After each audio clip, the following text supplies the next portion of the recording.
सवालात किए जाते हैं कि ये आपका गिरिया उजारी करना, आज़ादारी करना, ताबूत निकालना, मजलिस व मातम, ये कहाँ लिखा हुआ है? ये जायज़ नहीं है, ये बिदअत है, ये गुनाह मिलता है। तो इसके बहुत सारे जवाब दिए गए हैं। उनमें से एक जवाब तो मैं आपके सामने पेश कर रहा हूँ अभी।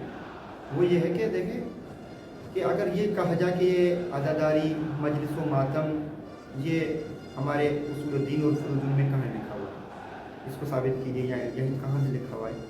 तो भाई देखिए कि हम अहले तशय्युअ के जो उसूल दीन हैं उनमें से एक इमामत भी है।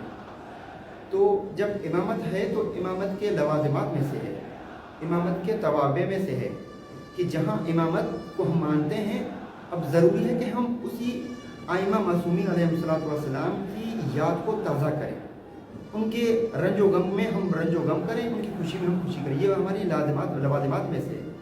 और जहाँ तक फ़ुरूअ दीन का ताल्लुक़ है तो ये तवल्ला व तबर्रा, ये भी हमारे अक़ीदे में से है।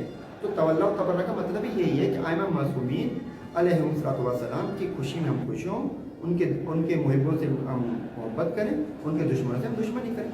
तो आज़ादारी में क्या होता है? यही तो होता है कि हम फ़ज़ाइल पढ़ते हैं तो ये मोहब्बत का इजहार करते हैं, और जब मसाइब पढ़ते हैं तो ये उन पर गिरियाज़ारी करते हैं, उनके दुश्मनों पर हम लानत भेजते हैं।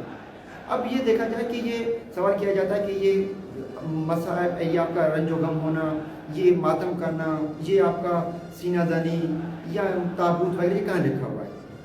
तो देखिए इन सब आज़ादारी, मातम, मजलिसों का जो नुक्ता मरकज़िया है, जहाँ से ये आज़ादारी और मजलिस व मातम वजूद में आते हैं, उनका अव्वली चीज़ जो है, सबसे मेन नुक्ता, वो है रंजो गम ज़दा होना इंसान का।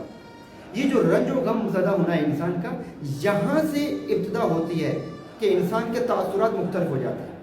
अब कोई इंसान अगर ज़्यादा रंजीदा होता है, ज़्यादा गमगीन होता है, तो मुँह पे तमाचे मारने शुरू कर देता है, और अगर इससे ज़्यादा हो जाएगा तो सीने में हाथ मारना शुरू कर देते हैं। बल्कि आपने खुद ऐसे देखे होंगे कि जो बेहोश हो जाते हैं, मर जाते हैं गम में। ये क्या है? ये रंजो गम की एक कैफियत जो है, ये इस कैफियत के मुख्तलिफ असरात हैं जो ज़ाहिर होते हैं।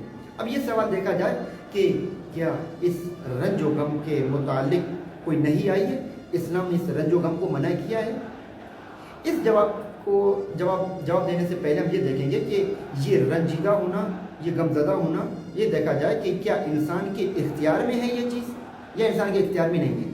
यानी क्या ये हो सकता है कि कोई मुसीबत इंसान को मिले और उस पर इतना सब्र करे कि वो रंजीदा ही ना हो, गमगीन ना हो, गमज़दा ही ना हो, या उसके इख्तियार में नहीं है?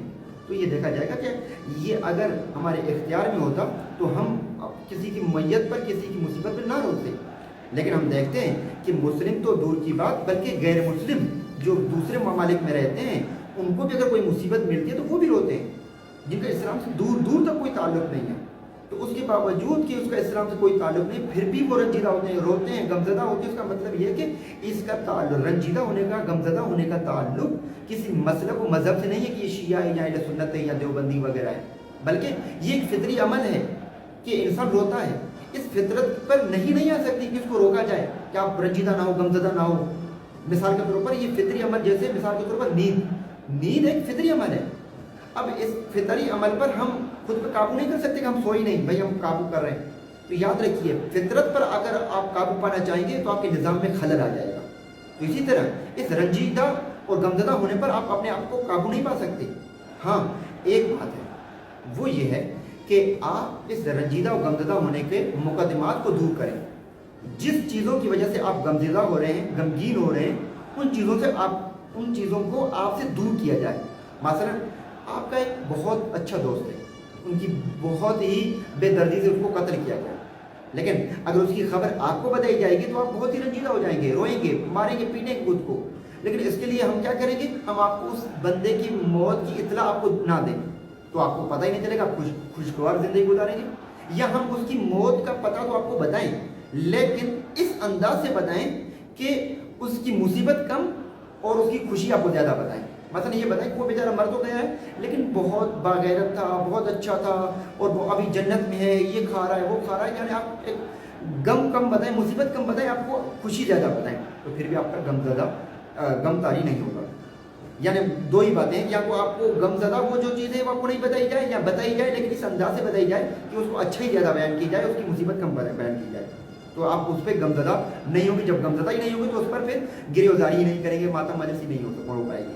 تو بس یہیں سے میں ایک جملہ دے رہا ہوں کہ عزاداری امام حسین علیہ السلام کے مصائب مجالس کو اسی وجہ سے ہی بیان کیا گیا کہ اگر بیان کیا جائے گا, کیونکہ مولا حسین کی مصیبت وہ ہے کہ اگر کسی کو صحیح معنی میں پتہ چل گیا اس کا دل پھٹ جائے گا, وہ برداشت نہیں کر پائے گا, وہ دیوار سے ٹکر مارنا شروع ہو جائے گا. ایسی مصیبت کربلا میں گزری ہے. اب لوگوں نے کیا کیا, اس لیے کہ تاکہ اس پر ماتم و مجلس و گریہ نہ ہو تو مجلس و ماتم و مسائل پر پابندی لگا دی گئی تاکہ یہ باعث کھلے ہی نہیں, یہ بات پہنچے ہی نہیں. تو اب یہ فطری عمل تھا. اب آ جائیے, کیا شریعت میں ایسا رنج و غمزدہ کا کوئی تعلق ملتا ہے, کوئی ایسی روایت ملتی ہے؟ آ جائیے, سنن ترمذی میں یہ ایک روایت ملتی ہے کہ جب رسول اللہ صلی اللہ علیہ وآلہ وسلم کے جو فرزند تھے جناب قاسم, جس کی وجہ سے رسول اللہ کو ابو القاسم کہا جاتا ہے, جب ان کی وفات ہو جاتی ہے تو رسول خدا روتے ہیں, ان کی آنکھوں مبارک سے آنکھوں مبارک جاری ہوتے ہیں. بلکہ صرف یہی نہیں, سیرت حلبیہ میں آپ دیکھ لیجئے, وہاں پر یہ لکھا کہ جب جناب قاسم کی وفات ہوئی تو رسول خدا جب خود جا رہے تھے تو سامنے جبل آیا, تو جبل کو مخاطب ہو کر رسول اللہ فرما رہے ہیں کیا کہ ایک جبل جو مجھ پر گزر رہی ہے, اگر وہ تم پر گزرتی تو تم ریزہ ریزہ ٹکڑے ٹکڑے ہو جاتے. اللہ اکبر, یہ کیسا رنج و غم ہے رسول اللہ پر کہ جو اپنے بیٹے کی وفات میں ہو رہا ہے. تو یہ رسول خود کر رہے ہیں, رو رہے ہیں, رنجیدہ ہو رہے ہیں, غمزدہ ہو رہے ہیں. بلکہ صرف یہی نہیں, آگے آپ دیکھ لیجئے کہ ایک تبری میں ایک یہ روایت ہے کہ جب جناب عائشہ اپنے خیمے میں تھی تو جناب ابو بکر اور عمر یہ رو رہے تھے. تو عائشہ سے روایت ہے کہ وہ اتنا گریہ کر رہے تھے دونوں کہ میں نے اپنے بابا کی آواز عمر سے زیادہ میں نے پہچانی. یعنی اتنی آواز سے رو رہے تھے کہ جناب عائشہ خیمے میں آواز کو پہچان رہی کہ یہ میرے بابا کی آواز ہے, یہ عمر کی آواز ہے. تو یہ کیا سب ہے, یہ ماتم, یہ رونا, یہ غمزدہ ہونا ہی تو بتایا جا رہا ہے یہ آپ کو روایات میں. بلکہ صرف یہی نہیں, آپ جو ہے مستدرک اس میں دیکھ لیجئے, تاریخ دمشق میں دیکھ لیجئے, یا دوسری کتابوں میں بہت ساری مشہور معروف حدیث کہ جب رسول اللہ کو بتایا جا رہا ہے کہ آپ کے نواسے کی ولادت ہو. یہ بعض روایتوں میں کہ رسول اللہ جناب امام حسین کو اپنے ہاتھوں پہ اٹھا کر ولادت کے دن رو رہے ہیں اور لوگوں کو بتا رہے ہیں کہ یہ وہ میرا نواسا ہے کہ جس کو کربلا میں قتل کیا جائے گا. بھائی ولادت کے وقت رو رہے ہیں, خوشی کے وقت میں رو رہے ہیں, یعنی کیا مطلب, یہی تو میں بتا رہا ہوں کہ یہ رونا, یہ غمزدہ ہونا یہ کس طرح کی فطری عمل ہے. تو یہ فطری عمل کے ساتھ ساتھ رسول اللہ کی سیرت میں بھی شامل ہے یہ رونا. تو جب یہ رونا ثابت ہو جاتا ہے تو اس کے متعلق اب جو بھی اس سے اثر انداز ہو, چاہے ماتم ہو, گریہ ہو یا عزاداری ہو, اس سے کرنے میں کوئی کیا مسئلہ ہے اس میں, کیونکہ یہ ایک غمزدہ ہونے کی درجات ہیں, کیفیات ہیں. اب تو یہ شریعت اور فطرت میں دونوں ثابت ہو جاتے ہیں.